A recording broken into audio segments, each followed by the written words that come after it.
Welcome to Crossdressing Stories. Here, we share personal stories, celebrate self-expression. If you're on your own journey or simply curious, you've found your community. Subscribe and join the conversation. My father's voice, a low and menacing rumble, cut through the tense breakfast silence. "You're a disgrace as a son," he declared, his eyes cold and hard as steel. "From this moment on, I have no son. I have an older daughter. Her name will be Evelyn."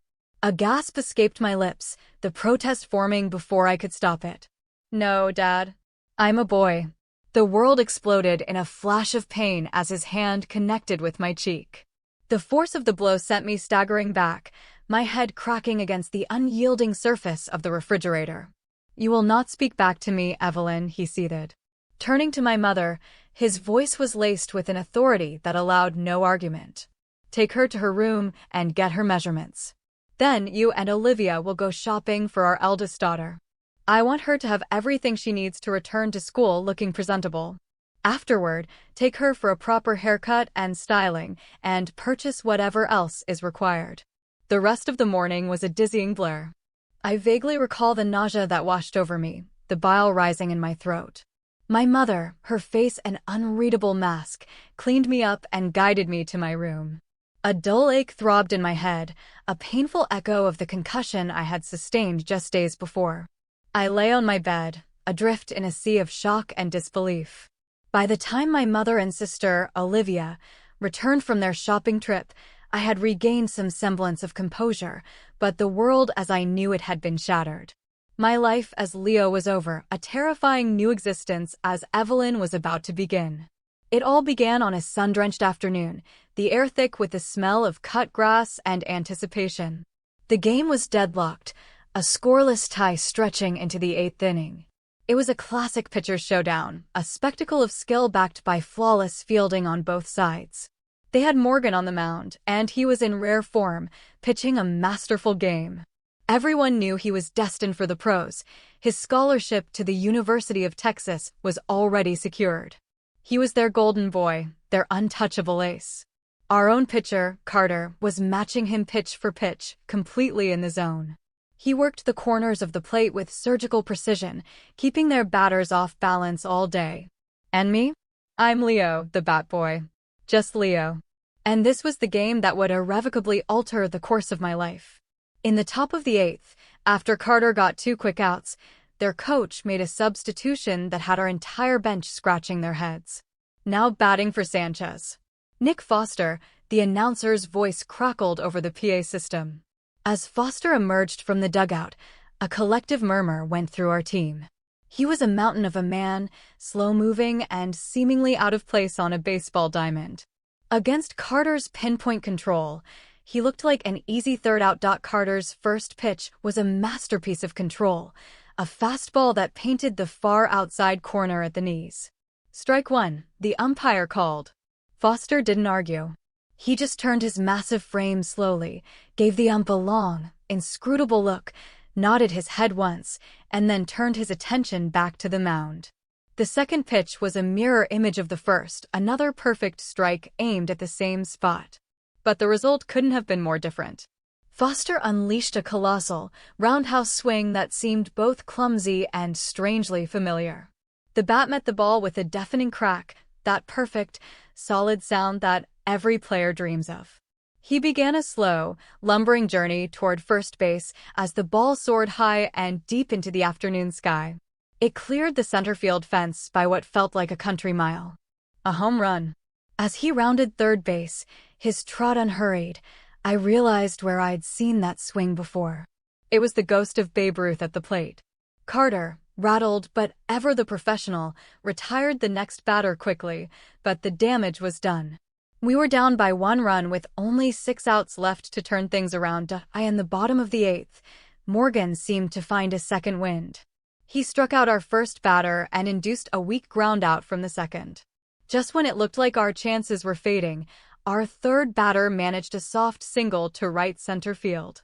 Hope flickered, but it was quickly extinguished when the next batter flied out.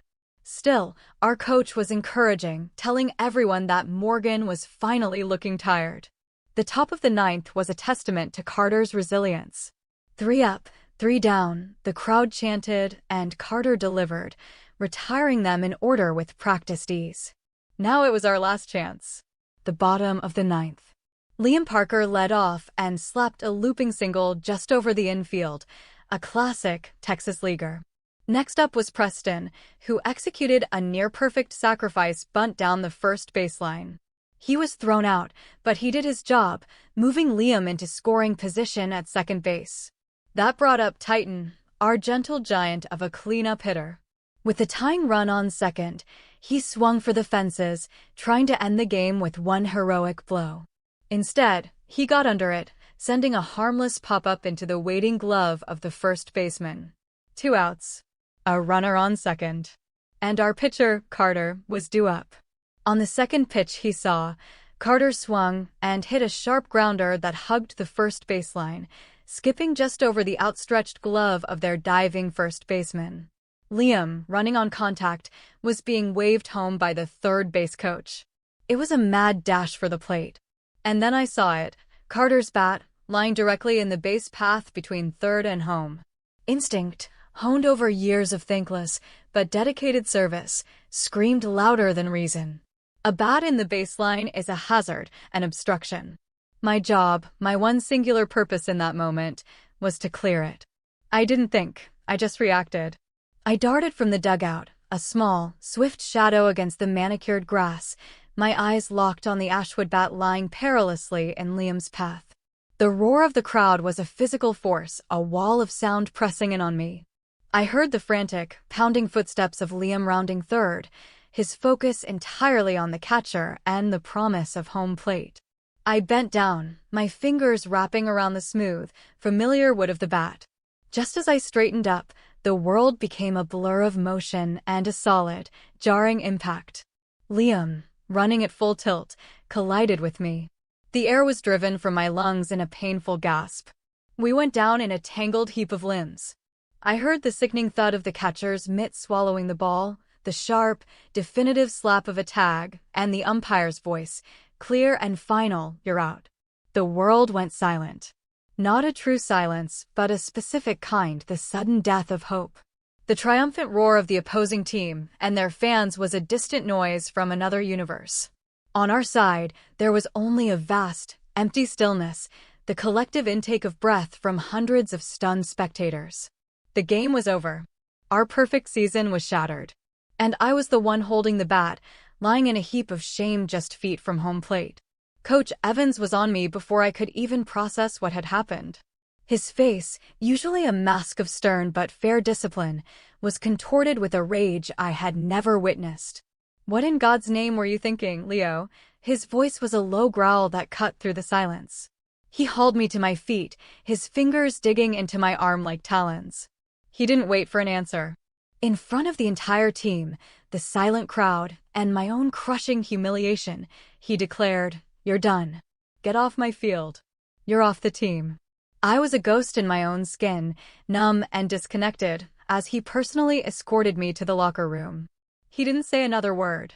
He just pointed to my locker, watched as I numbly took off my team jersey, and then confiscated it as if it were contaminated.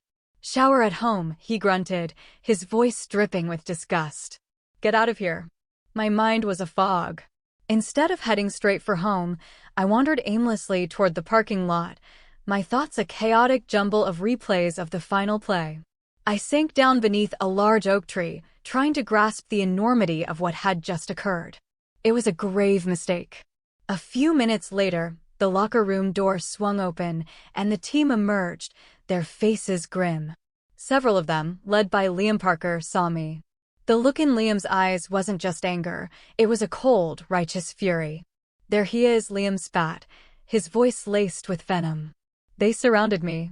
I tried to stand, to explain, but my words caught in my throat. The first shove sent me stumbling back against the rough bark of the tree. Then the circle closed in. A fist connected with my gut, another to my ribs. I curled into a ball, trying to protect my head as blows rained down on me from multiple directions. I heard their angry shouts, blaming me, calling me a traitor, a loser. Then, a booming voice cut through the haze of pain. That's enough. It was Titan. He pushed through the circle, his massive frame a wall between me and my attackers. He stood over me, a mountain of disappointed loyalty, and the others, even Liam, finally backed away. He wouldn't leave my side. The world began to tunnel, the edges of my vision growing dark. The last thing I remember was Titan's concerned face looking down at me before the darkness crept in and swallowed me whole. My return to consciousness was slow and disorienting, like surfacing from a deep, dark ocean. The first thing I registered was a persistent, rhythmic beeping somewhere to my left. Next came the sterile, chemical scent of antiseptic, a smell that immediately signaled I was not at home. I forced my heavy eyelids open, squinting against the harsh fluorescent glare of an overhead light. The world swam into a blurry focus: white walls, a metal-framed bed, and forced stand with a clear bag dripping fluid into my arm. I was in the hospital. A throbbing ache emanated from the core of my skull, a painful drumbeat accompanying the electronic beeping. I gingerly raised a hand to my face and felt tender, swollen skin. Looking at my arms, I saw a constellation of deep, ugly bruises, angry purple and blue marks blooming against my pale skin. A nurse came in, her expression a mixture of professional calm and pity. She explained that I had a moderate concussion and a collection of severe bruises, but thankfully, nothing was broken. They wanted to keep me overnight for observation, just to be safe. I must have drifted off again, because the next time I opened my eyes, a large figure was standing in the doorway, blocking the light from the hallway. My father. His broad shoulders filled the frame, his posture ramrod straight. He had been a three-sport star in high school, a local legend whose pro aspirations were shattered by a devastating knee injury. He was the ultimate tough guy, a man who saw the world through the lens of athletic prowess and physical strength. I was, in every conceivable way, a disappointment to him: small, skinny, uncoordinated, and more interested in the strategy of baseball than the brute force of playing it. I honestly believe he didn't mean to make me feel inadequate. It's just that the only language he knew for raising a son was the one spoken in locker rooms and on playing fields. He stepped into the room, his face an unreadable mask. "What happened?" he asked, his voice flat, devoid of the emotion a father should have when seeing his son in a hospital bed. I hesitated, the lump of shame in my throat making it hard to speak. His piercing glare, a look that had always made me feel small and transparent, bore into me until I finally cracked. I cost us the game today," I mumbled, the words tasting like poison. "Coach Evans kicked me off the team, and some of the guys, they took it out on me." My father's brow furrowed in confusion, not sympathy. "You're the bat boy, for crying out loud," he said, the statement laced with bewilderment. "How could you possibly lose the game for the team?" So I told him. I recounted the whole sorry tale, from the final out to the reason I had run onto the field. As I spoke, I watched his face transform.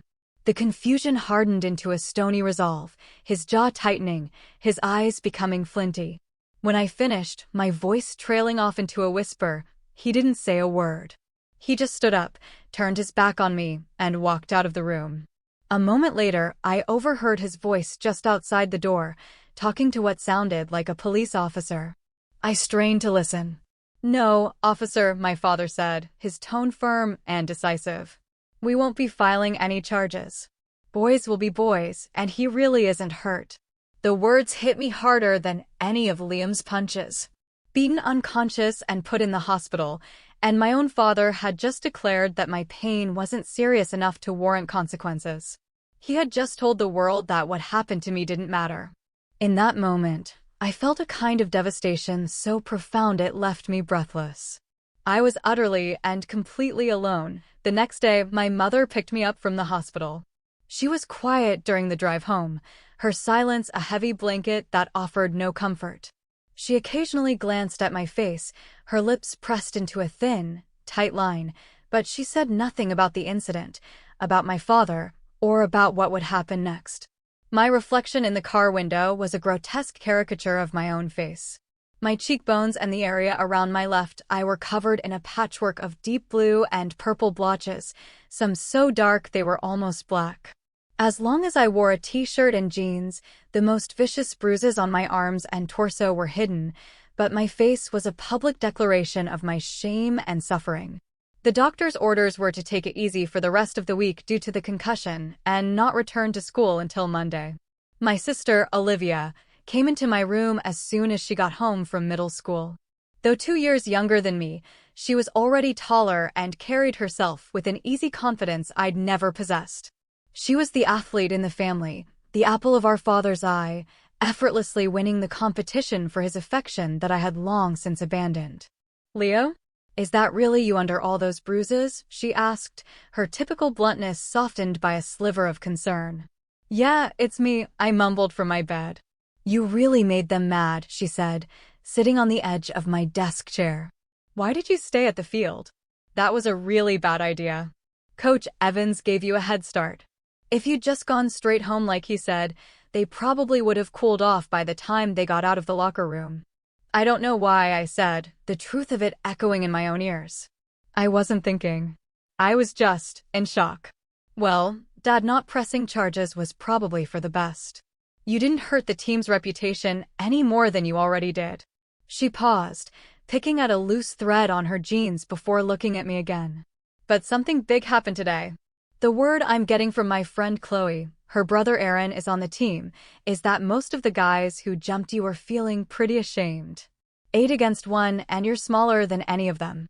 But the real news? Titan, the guy who pulled them off you, he quit the team. Told Coach Evans he wouldn't play with a bunch of bullies." That got everyone talking. "Aaron said there's some kind of punishment being planned for the others, but nobody knows what it is yet." "Thanks for telling me," I said, a tiny, fragile spark of something other than despair flickering within me. I didn't even know Dad didn't press charges until I overheard him talking to the cops. Olivia looked at me for a long moment, her expression serious. "Leo, I've never seen Dad like this. He hasn't said a single word since he got home last night. He's already punched a huge hole in the wall of his study, and he keeps going out to the garage and just banging stuff around. It's scary." She stood up to leave. "I'd avoid him as much as possible for a while if I were you. Like maybe until you graduate." The phone rang downstairs and Olivia, ever the family's social hub, went to answer it. She was gone for nearly half an hour. When she returned to my room, her eyes were wide, and she shut the door quietly behind her. "That was Chloe," she said, her voice a hushed, excited whisper. "Aaron told her everything. You are not going to believe this. The principal suspended all 8 of them. Liam Parker, Nick Foster, all of them. They're off the team for the rest of the season." I processed this for a moment. "So, they're just suspended?" "No, it's bigger than that," she continued, pacing in the small space between my bed and the wall. "Coach Evans apparently went to the principal this morning with Titan. When the school board found out that Titan, their star player, quit because he refused to play with the guys who attacked you, they got involved directly. They overruled the principal's suspension and kicked all 8 players off the team. Indefinitely." She took a deep breath. "And get this, Coach Evans begged Titan to come back, and he agreed. But the team only had 16 players to start with. Without those 8, they might have to forfeit the rest of the season. The school board is talking about expelling the seniors and banning them from all school activities, including graduation." My stomach plummeted. The weight of it was suffocating. This wasn't justice. This was a catastrophe that had my name written all over it. It wasn't relief I felt, but a cold, creeping dread. "Oh no," I whispered. "If Dad doesn't get blamed for this, then I will. Their parents, their friends, everyone is going to hate me. I might as well drop out of school right now." Olivia shook her head, her pragmatic nature taking over. "You can't. You have to be 16 to drop out of school, and your birthday isn't until after the school year ends. You know that." "Don't worry," she added, though her words offered little comfort. "You'll survive the last month of school, and then you'll have the whole summer for them to forget about it. It's not like you're the one who got them kicked off the team." But I knew she was wrong. In their eyes, I was. Just then, my mom came in, her arms full of my school books and a stack of worksheets. She had gone to the school to pick up my assignments. She gently shooed Olivia out of my room so she could do her own homework, and I was left with a pile of work that seemed utterly trivial in the face of my looming social execution. The assignments were easy, as always, a stark contrast to the impossibly complex problem my life had become. That evening, a tense and unnatural quiet filled the house. Dad called to say he was working late. My mom, Olivia, and I ate a silent dinner in front of the television, the canned laughter from a sitcom doing little to fill the empty space my father's presence usually occupied. The charade of normalcy was exhausting. Later that night, I woke up when I heard the front door click open and the soft murmur of my parents' voices in the hallway. I couldn't make out all the words, but I heard my mother ask why he was so late. His reply sent a fresh wave of ice through my veins. He hadn't worked late. He told her he didn't trust himself to be in the same house with me yet and had waited to come home until he was sure I would be asleep. The fear of what he might do, what anger he was barely restraining, kept me awake for the rest of the night. The next day, Thursday, brought a new level of misery. Olivia came straight to my room after school, her face etched with a gravity that went beyond teenage gossip. "It's worse, Leo," she began, closing the door behind her. The school board intervened directly. They took the decision away from the principal. All 8 of them have been pulled from their regular classes. They're spending the entire school day in a special, supervised study hall. They don't even get to eat lunch with the other kids. A cold sweat broke out on my neck. I could picture it perfectly. The 8 of them, stewing in a silent room all day, their anger and resentment building, focusing on a single target. Me. Oh my God, I breathed. They and their parents must be furious with me. From what Aaron says, most of them are just ashamed of what they did, Olivia said, trying to find a silver lining. Except for Liam Parker. Aaron says Liam is telling anyone who will listen that this is all your fault. He's blaming you for everything. Just great, I muttered, sinking back into my pillows. If the school board hears that, they'll make sure he gets what's coming to him, and then I won't have a prayer when I go back to school. He'll make sure of it. Just then, the phone rang. Olivia ran to get it. When she came back a few minutes later, her face was pale. "That was Chloe," she said, her voice barely a whisper. "The school board is holding a special open meeting tomorrow night, Friday, to discuss the incident. Anyone can attend. And the 8 guys have all been banned from going to either prom. The junior prom is this weekend." She took a shaky breath. "Leo. Chloe said there's a rumor that Liam made a death threat against you. A teacher overheard it and told him to keep his mouth shut if he didn't want to be expelled on the spot." The air in my room suddenly felt thin and sharp. The vague dread I'd been feeling coalesced into a specific, terrifying point. "Did the rumor mention which teacher gave him that warning?" I asked, my voice eerily calm. Olivia looked confused. "What do you mean? What does it matter?" "It matters," I said, my mind racing, connecting the dots with horrifying clarity. "If that's exactly what the teacher said, he didn't warn Liam off. He just effectively told him to keep his plans to himself until I return to school and he gets his chance." I don't know," Olivia stammered, clearly rattled by my interpretation. "I wouldn't worry, though. You know how rumors get twisted." She made a hasty exit, saying she had to finish her homework. Dad didn't come home for dinner again. After Olivia got back from her friend's house, we sat in the living room, trying to find a distraction on television. We landed on the local evening news. My heart stopped. A serious-faced anchor was talking about our town, our school. They didn't use our names, but the details were unmistakable. They spoke of the brutal attack by team members on the team's bat boy simply because he made a mistake. The report lionized one brave young man, Titan obviously, who stood up to the troublemakers and prevented more serious harm.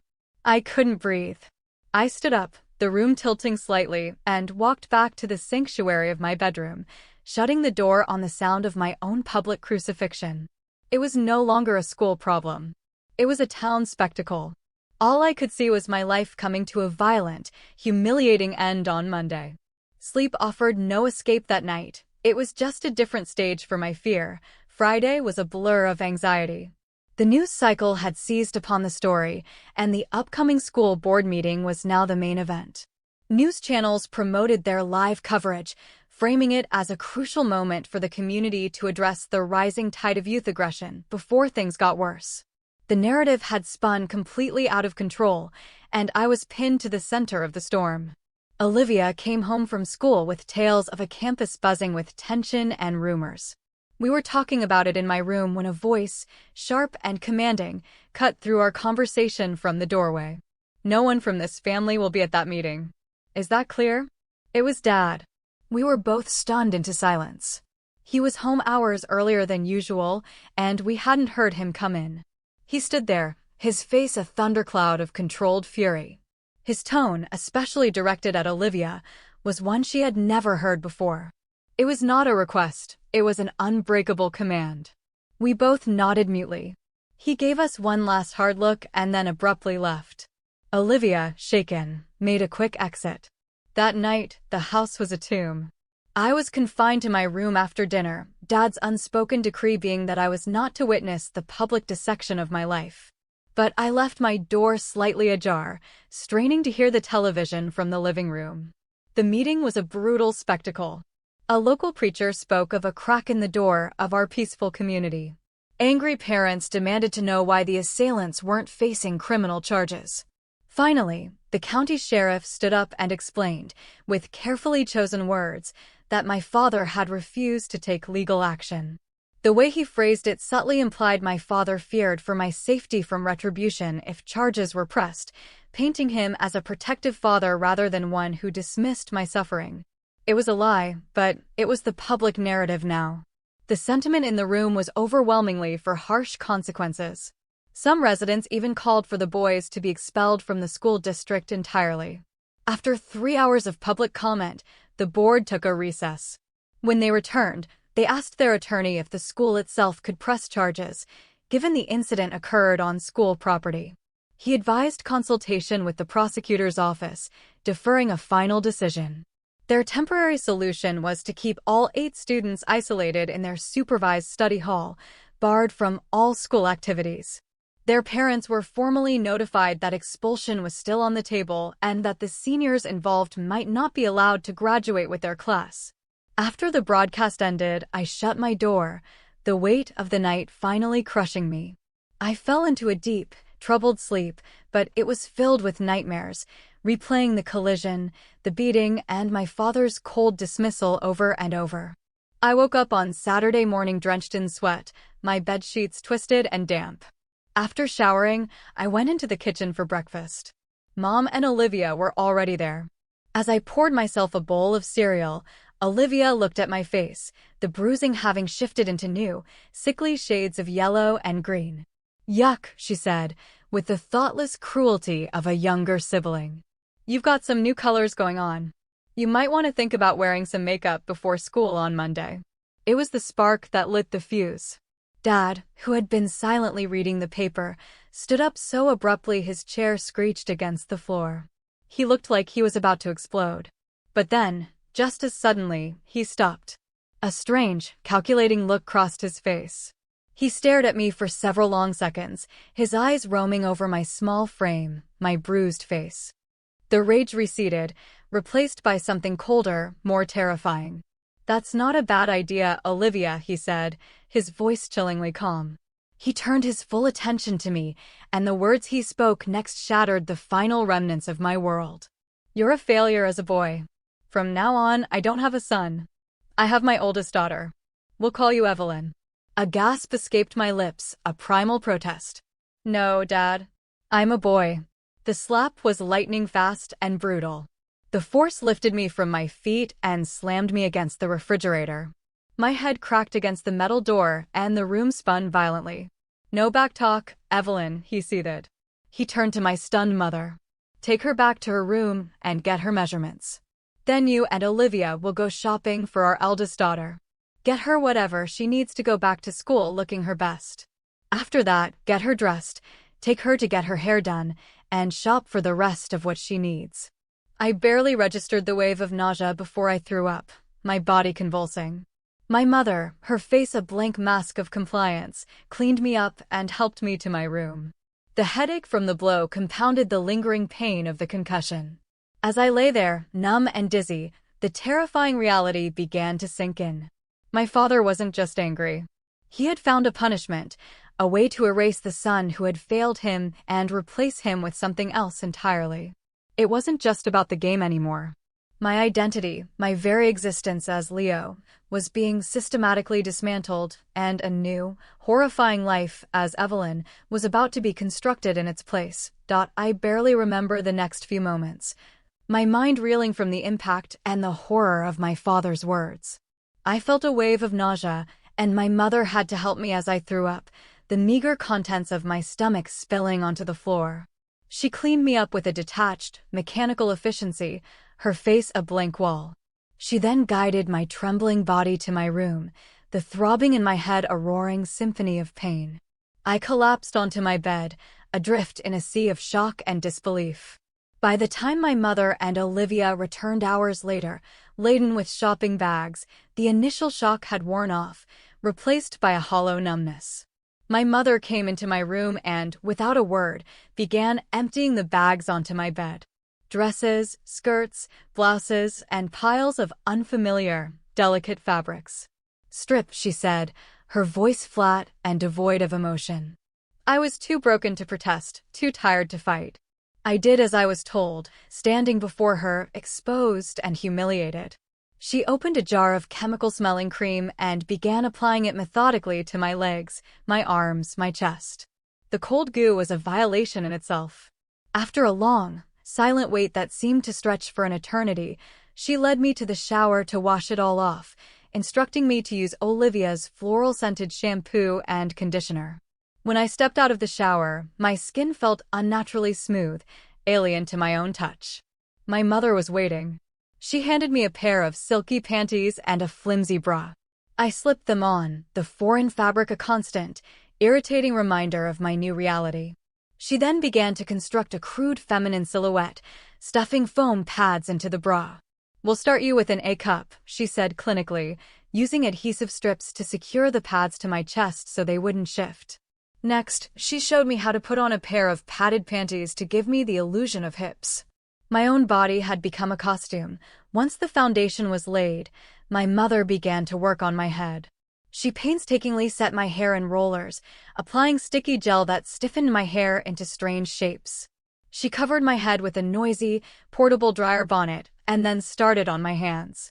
She cleaned and filed my nails before painting them and my toenails a soft, innocent shade of pink. The final indignity was her plucking my eyebrows. Each tiny hair she ripped out was a sharp sting of pain, but I was too numb to react. When the dryer was finally turned off, she brushed out the curls and trimmed my hair slightly, creating a soft, simple bob. Then came the makeup. With a practiced hand, she carefully concealed the bruises on my face, transforming the marks of my assault into a canvas for foundation and blush. When she held up a mirror, I flinched. The person staring back was a stranger, a pretty, sad-looking girl with my eyes. Tears welled up, blurring the alien reflection. "I don't care what I look like," I choked out, the words raw. "I'm a boy. Why are you doing this to me?" "Your father said this is how things will be," she replied calmly, her voice unchanging. "I could have made you look ridiculous. Your best chance to survive this is to blend in. You have to become a girl so convincingly that you are accepted. Anything less and the risks will be far greater. Do you understand, Evelyn Ann?" Hearing my new name spoken aloud by my own mother was the final blow. I knew then I had truly lost. Dressed in a yellow sundress and low heels, I was led out for inspection. Olivia's eyes widened in genuine surprise. My father looked me up and down, a flicker of satisfaction in his eyes. "Good job," he said to my mother, his approval a chilling seal on my fate. The full treatment, as he called it, was not over. Mom drove me and Olivia to a salon. While my hair was washed, chemically treated for a permanent wave, and styled, a manicurist redid my nails in a darker, more vibrant pink. Another woman did my makeup, patiently explaining her techniques so I could replicate them myself. She whispered to me that she had a cousin who had gone through something similar, suggesting I look for support online. It was a fleeting moment of kindness in a sea of cruelty. The rest of the day was a frantic blur of shopping at the mall, a seemingly endless marathon of trying on clothes and shoes until my feet ached and my mind was numb with exhaustion. We didn't get home until after 10 o'clock that night, stopping for a quiet dinner at a local diner on the way. The car was packed with bags and boxes, the material evidence of my father's cruel project. But the shock of the day was not yet complete. When we walked into the house, my father was waiting. He had been busy. "Go on, Evelyn, take a look at your new room," he said with a strange, proud smile. I walked down the hall and pushed open the door to what had been my bedroom. I stopped dead, my breath catching in my throat. Everything was gone. My posters, my books, my model airplanes, my baseball memorabilia, every single trace of Leo Martin had been erased. The walls, once a neutral blue, were now a soft, suffocating pink.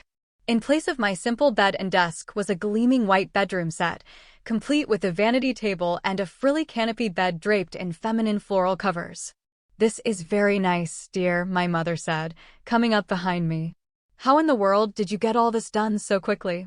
"I rented a truck this afternoon," my father explained, his voice booming with satisfaction.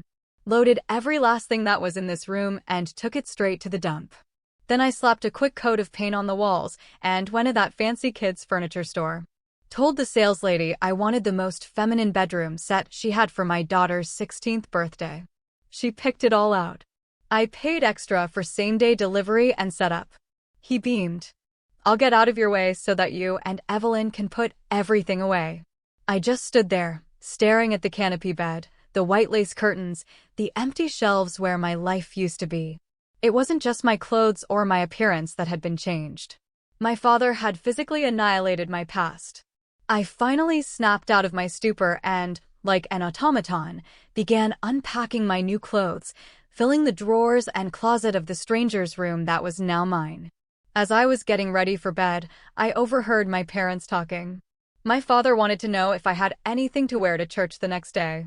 I heard my mother, for the first time, contradict him. "She won't be going to church," she said firmly. "I'll need all day tomorrow to get her ready for school on Monday." To my astonishment, he accepted her decision without an argument. Sunday was a grueling boot camp in forced femininity. My mother woke me just after sunrise. She made me go through the entire morning routine, showering, hair, makeup, getting dressed, and then had me take it all off and do it again. And again. "You need to be able to do this for yourself every morning," she said, her voice patient but firm. "I can't keep doing it for you." The rest of the day was a relentless series of lessons. There were lessons on how to walk in heels without wobbling, how to sit like a lady with my knees together, how to gesture with my hands without looking clumsy. She spoke at length about topics I had no context for, like feminine hygiene, explaining that I needed to understand because it's what girls talked about. She even lectured me on how to interact with boys, with the singular instruction being how to say no, as if any other interaction was unthinkable. After Dad and Olivia returned from church, the training intensified. Mom used Olivia as a model and a coach. Olivia, seemingly oblivious to the psychological torture I was enduring, got right into it. She showed me how to stand, how to pivot, how to carry my books. She even put on music and taught me how to dance like a girl, her movements fluid and natural while mine were stiff and awkward. We helped prepare dinner, and then, after we ate and Dad retreated to the garage, it was more practice. By the end of the evening, my mother and sister both declared that I was finally getting it. "If you can remember to do everything we taught you," my mother said as I got ready for bed, "you should be fine tomorrow." The word "fine" sounded like a sick joke. Monday morning arrived like a death sentence. It seemed to take me forever to get ready, my hands fumbling with the mascara wand, my fingers clumsy with the clasps on my bra and the buttons on my blouse. Every step was a fresh humiliation, a reminder of the charade I was being forced to perform. Finally, after what felt like hours, I emerged from my pink prison. My father was waiting for me in the hallway, his arms crossed, foot tapping impatiently. "It's about time," he grumbled. "Get your stuff. You don't have time for breakfast." The car ride to school was suffocatingly silent. He didn't look at me. He didn't speak. He pulled into a visitor spot right in front of the main entrance and marched me inside, directly to the principal's office. Mr. Davison, the principal, looked up in surprise as we entered. Before he could even greet us, my father slapped a thick file folder onto his desk. "Here is the paperwork to legally change her name from Leo Martin to Evelyn and Martin," he began, his voice cold and businesslike. "Here is the notarized documentation indicating that this is the beginning of the required 1-year real-life experience test to ensure that the decision to transition is the correct one. And here are some pertinent legal cases discussing what you are, and are not, required to do under these circumstances." He paused, letting the weight of his words sink in. "I think physical education would be a waste with less than a month to go in the school year, and would recommend a study hall instead, but that's your call. Are there any questions? If not, I'm already late for work." Principal Davison looked completely stunned, his eyes wide as he stared at the thick, official-looking file on his desk, then at me, then back at my father. He finally stammered, assuring my father that everything would be taken care of. My father gave a curt nod, turned, and walked out without a backward glance at me. Mr. Davison looked at me, his expression a mixture of confusion and pity. He scribbled something on a piece of paper.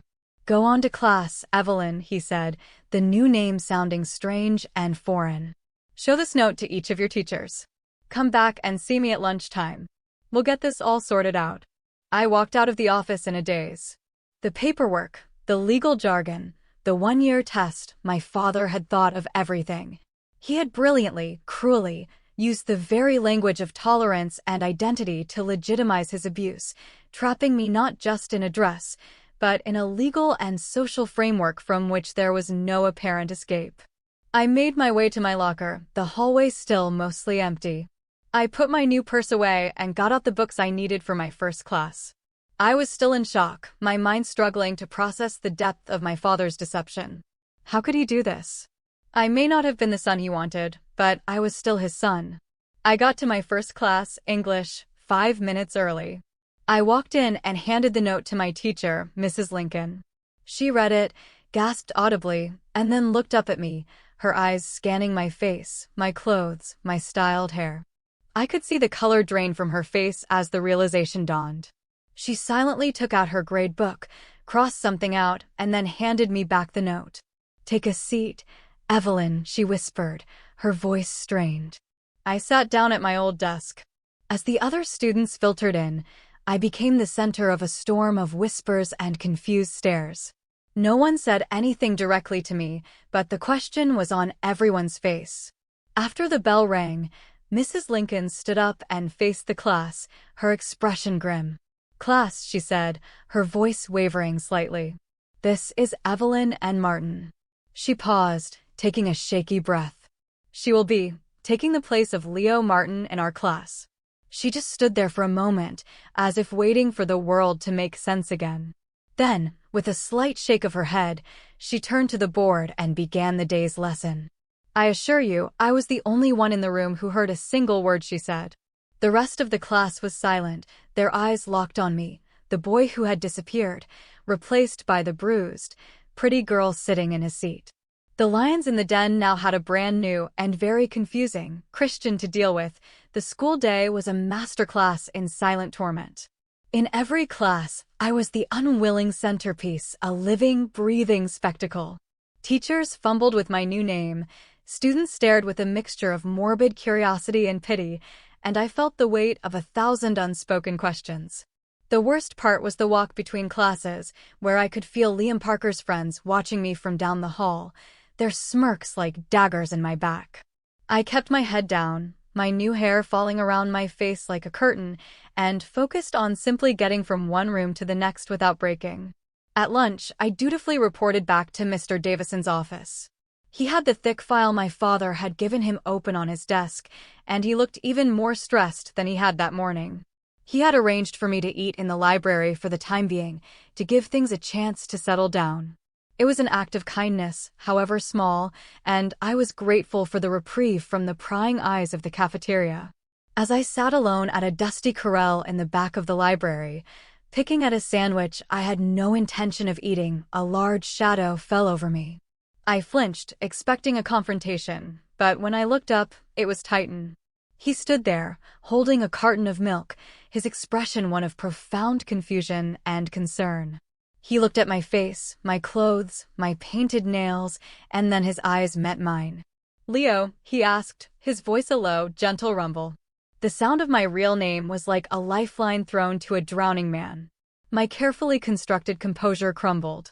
A single tear escaped and traced a path through my makeup. I could only nod, unable to speak past the massive lump in my throat. He didn't say anything else. He just pulled up a chair, sat down across from me, and silently shared my table, a silent, powerful guardian until the bell rang. For the first time since my father's decree, I didn't feel completely alone. After school, Titan found me near the bike racks. "Walk with me," he said, not as a request, but as a quiet statement of fact. We walked away from the school, toward the park, the silence between us thick but not uncomfortable. When we were far enough away from anyone who might overhear, he finally spoke. "You need to tell me what's going on, Leo. And I mean the real story." So I told him. Everything. The collision at the plate, the beating, my father's cold dismissal at the hospital, and the horrifying verdict delivered over breakfast. I told him about the destruction of my room, the forced shopping trips, the lessons in femininity, and the legal trap my father had so brilliantly engineered. By the time I finished, we were sitting on a park bench, and I was openly weeping, the shame and fear I'd been holding back for days pouring out of me. Titan listened without interruption, his jaw tightening as my story unfolded. When I was done, he just shook his head slowly. "That's not just wrong, Leo," he said, his voice filled with a cold fury I had never heard from him. "That's illegal. That's abuse. He can't do this to you." "He did," I whispered. "He has all the paperwork. He made me a prisoner." "No," Titan said firmly. "He made you a victim. There's a difference." He then reminded me of the whisper from the makeup artist at the salon. "She told you to look for help online, right? There have to be other people this has happened to. There has to be a way out." That night, for the first time, a spark of defiance flickered within me. After my family was asleep, I crept out to the living room and used the family computer.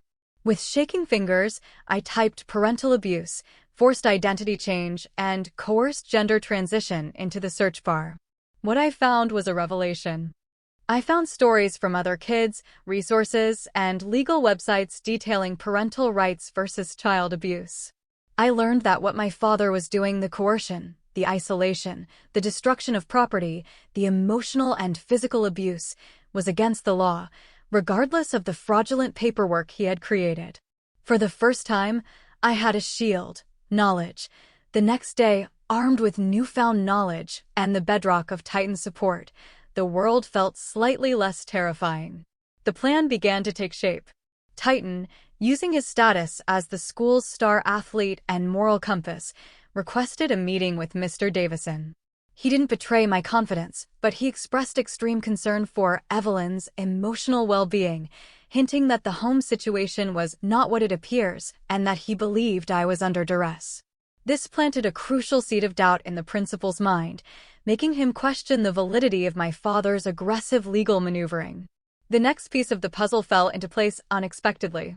That evening, Olivia found me in my room, staring blankly at the wall. She saw the tear tracks on my face, and something in her finally broke. The thoughtless taunts and go-along-to-get-along attitude vanished, replaced by a wave of guilt. "Leo, I'm so sorry," she whispered, sitting on the edge of my canopy bed. I knew it was wrong, but I was scared of Dad. "Seeing you like this, it's not right. He talks about the hole in his study wall like it's a badge of honor. He's a bully." She looked me straight in the eye. "If you try to do something, I'll back you up. I'll tell them everything." With Olivia on my side, I now had a witness. The alliance was growing. We decided the next step was to get the truth in front of Mr. Davison, but this time, on our own terms. I spent another late night online, printing out articles and legal statutes from official government and child advocacy websites. The shield was becoming a sword. The next morning, I didn't get dressed as Evelyn. I found an old pair of jeans and a t-shirt that had been missed in my father's purge, stuffed deep in a storage bin in the garage. I put them on, my short, chemically curled hair the only remnant of the girl I was forced to be. My father exploded when he saw me, but before he could grab me, my mother stepped between us. "No," she said, her voice shaking but firm. "No more." I didn't wait for the outcome. With Olivia by my side, I walked out the front door and we went straight to school. We walked into Mr. Davison's office, and I placed the stack of papers I'd printed on his desk. "My name is Leo Martin," I said, my voice clear and steady. "My father is abusing me, and I need your help." Mr. Davison, already primed by Titan's warning, listened. Olivia corroborated my story, describing our father's rage and the climate of fear in our home. The principal immediately called the school counselor, Mrs. Gable, into the office. As I recounted the entire story to them both, Mrs. Gable made a phone call. An hour later, I was sitting in the same office, but this time with my parents, who had been summoned from work.